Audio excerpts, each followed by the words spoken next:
Vaatamata oma tagasihoidlikele algustele sai temast tänu õnnelikule juhusele ja kavalusele Madagaskari kuninganna.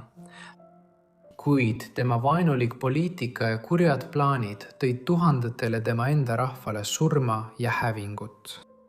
Rana Ranavalona arvatakse olevat sündinud umbes 1778 aastal Madagaskari saarel. Tema sünninimi oli Ramova.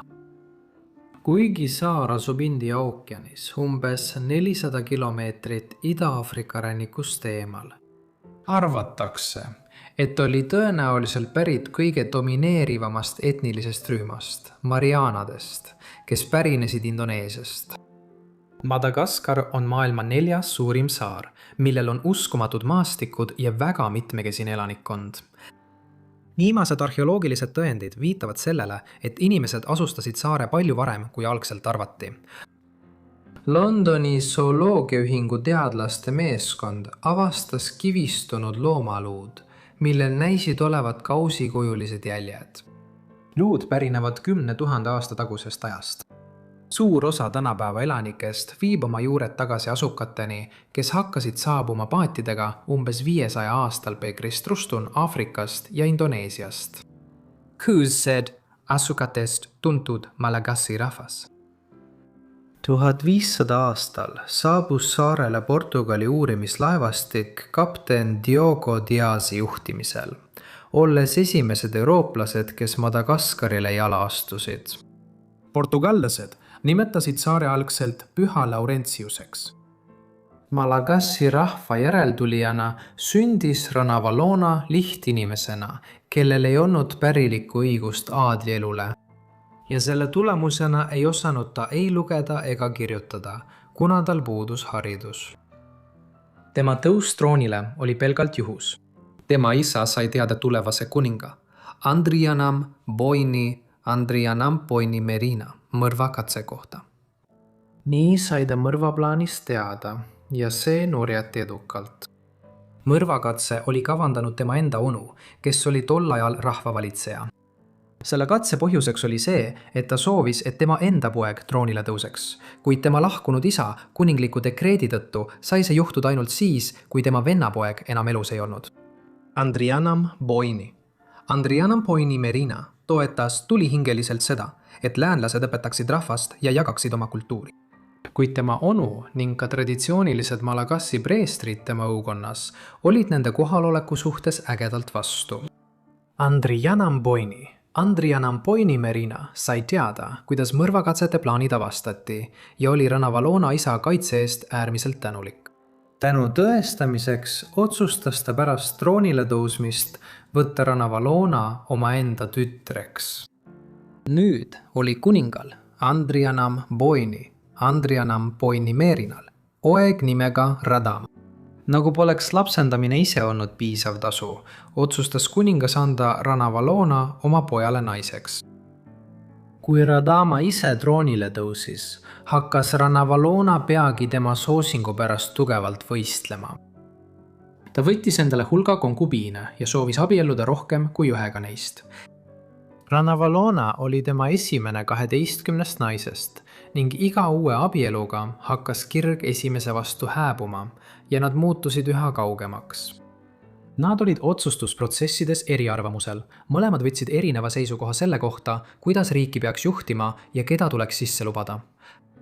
Asja tegi veelgi hullemaks see, et Ranavalonal ei olnud lapsi ning kuna järelluse küsimus pärast Radamat oli väga ebakindel, pidi ta kiiresti tegutsema, kui tahtis oma kohta kandidaatide seas kindlustada. Kuna ta ei suutnud oma mehele poega troonipärijaks sünnitada, oleks tema tulevik segadusse paisatud. Kui 1828 aasta suvel suri kuningas Radama 36-aastaselt. Ajalooliste allikate kohaselt kannatas ta rängalt haiguse käes, mis tõenäoliselt oli kas süüfilis või maksatsirroos. Ja mõnedes tema surma kohta käivates dramaatilisemates allikates väidetakse, et ta lõikas endal kõri läbi, et pääseda oma kannatuste valust. Radama suri, kui tema kõrval olid 2 tema lähimat õukondlast. Mõlemad õukondlased toetasid Rakotobet tema järglasena. Rakotobe oli Radama vanima õe poeg ja teda peeti intelligentseks, kuna ta oli esimene õpilane, kes õppis Londoni missiooniseltsi poolt Antananarivos asutatud esimeses koolis. 2 õukondlast ei julgenud kuninga surmast päevi teatada, kartes kättemaksu, kui nad paljastavad ühe oma kuninga rivaali. Kuid kõrge sõjaväeametnik nimega Andrea Andrian Mamba sai teada kuninga surmast ja tegi koostööd teiste mõjukate ohvitseridega, et nimetada Ranavalona Radama järglaseks, mitte Rakotobet. Vaatamata oma noorelt surmale oli Radama valitsemisaeg olnud edukas. Ta oli suutnud ühendada Madagaskari erinevad hõimud ja klannid üheks kuningriigiks, korraldades kõrgelt treenitud sõjaväe, et alustada vallutuskäiku läbi saare teiste hõimualade. Ta avas riigi ka kristlikele missionääridele, käsitöölistele ja väliskaubandusele, kes olid innukad tooma sisse välismõjusid. Kuigi ta ise polnud kristlane, veensid missionäärid teda orjandust kaotama, millega ta lõpuks nõustus hoolimata mõned oma lähimate nõuandjate vastuseisust. Radama oli seadud endale eesmärgiks eriti tiheda liidu Suurbritanniaga. Londoni missiooniseltsi juhtimisel hakkasid saarele saabuma Walesi missionäärid, kellel õnnestus suurem osa Mariana õukonnast ristiusku pöörata enne, kui nad hakkasid koolilastele läänelikku haridust andma. Hoolimata Radama valitsemisaja edust, mis tõi saarele jõukust, tõi tema järglane kaasa piina ja hävingu. Otsustati, et Ranavalona saab Madagaskari järgmiseks valitsejaks. Võim avaldas tema elule tohutut mõju. Tema abikaasa oli teatud inimesi vältinud, kuid Ranavalona nautis nende tähelepanu ja hakkas kiiresti oma vaenlasi ning teisi võimalikke troonipärijaid kõrvaldama. See hõlmas ka Rakotubet. Kui ta sai teada, et Rakotube on tema peamine rivaal troonile, lasi ta tema ema vangistada ja nälga suretada ning Rakotube ise tappa. Ta käskis veel rohkem oma vaenlasi hukata ja püüdis saare ning selle elanikkonna välismõjudest isoleerida. Suurbritanniast ja Prantsusmaalt pärit asunikud olid hõivanud lähedal asuvaid alasid ja neil olid head suhted Malagassi rahvaga, kuid Ranavalona katkestas nendega suhted täielikult.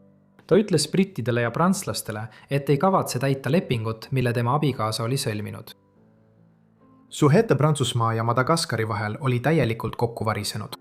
Tülid olid puhkenud Ranavalona ja Prantsusmaa kuninga Charles X vahel ning 1829 aastal andis kuningas Charles käsu oma vägedele saarele tungida. Prantsuse väed ründasid Tamatave ja Tintingui linnu, kuid Malagassi rahvas jäi oma kuninganna poolele ja võitles vapralt prantslaste vastu. Prantslased taandusid ja lõpuks loobusid nad rünnakust, hoolimata Malagassi rahva murest oma kuninganna pärast. Neid ajendas rahvuslik uhkus.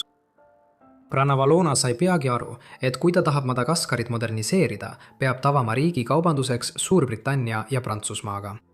Kuna oli võimalik eksportida riisi ja veiseid, saatis ta delegatsioonid Pariisi ja Londonisse, et töötada välja uus leping, kuid kaubandusläbirääkimised ebaõnnestusid. Madagaskar ei sõlminud lepingut ei Prantsusmaa ega Suurbritanniaga ning 1845 aastal tungisid Prantsuse ja Briti väed ühiselt riiki. Jällegi suutsid madagaskarlased rünnaku tagasi tõrjuda. Selle tõttu otsustas Ranavalona muutuda vähem sõltuvaks Euroopa suurriikide impordist ning hakkas üle kogu saare rajama tehaseid, mis suudaksid ise kaupu toota. Mõnes neist tehastest võis korraga töötada üle 20 000 inimese. Madagaskarlased hakkasid suures mahus ise tooteid valmistama, sealhulgas tinti, püsse, laskemoona, rummi, kahureid, portselani, siidi, telliseid ja palju muud.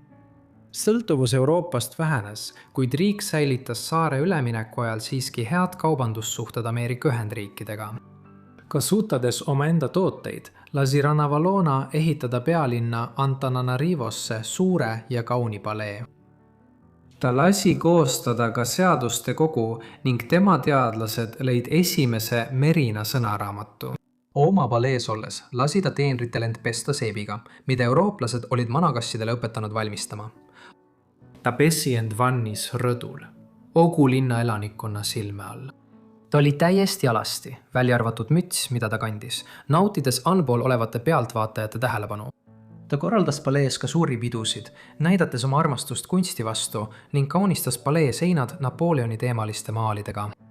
Kuninganna, maine halastamatu monarhina levis kiiresti, samal ajal kui ta oli katkestanud sidemed välisriikidega.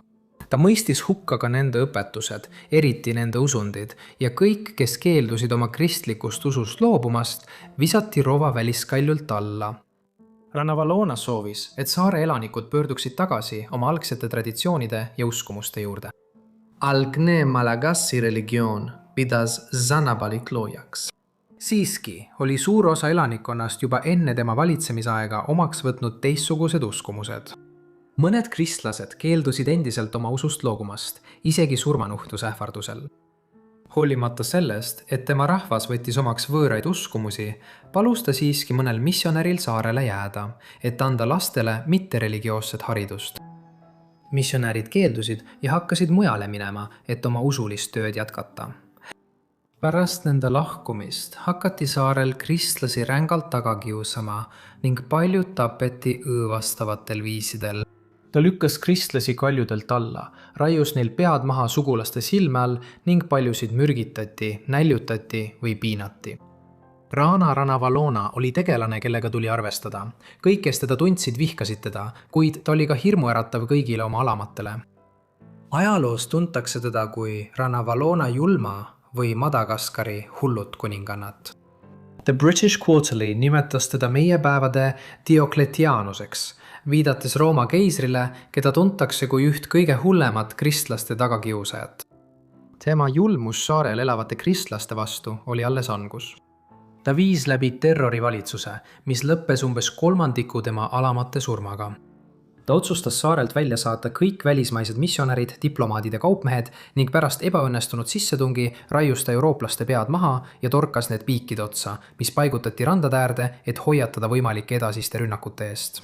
Rannavalona kuulutas: kes iganes rikub minu kuningriigi seadusi, see hukatakse, olgu ta kes tahes. Mida kauem tema valitsemisaeg kestis, seda paranoilisemaks ta muutus. Ta soovis oma alamate lojaalsust proovile panna mürgitamise meetodiga. See meetod seisnes selles, et katsealune pidi sööma 3 kana naha ning seejärel mürgist tagne pähklit või seemet. Seejärel kutsus Rannavalona süüdistataval esile oksendamise. Kui kõik 3 kananahka oksendati välja, tõestas see inimese süütust. Kui juhtus vastupidine, oli inimene süüdi. Tal oli ka oskus oma rahva kannatusi eirata.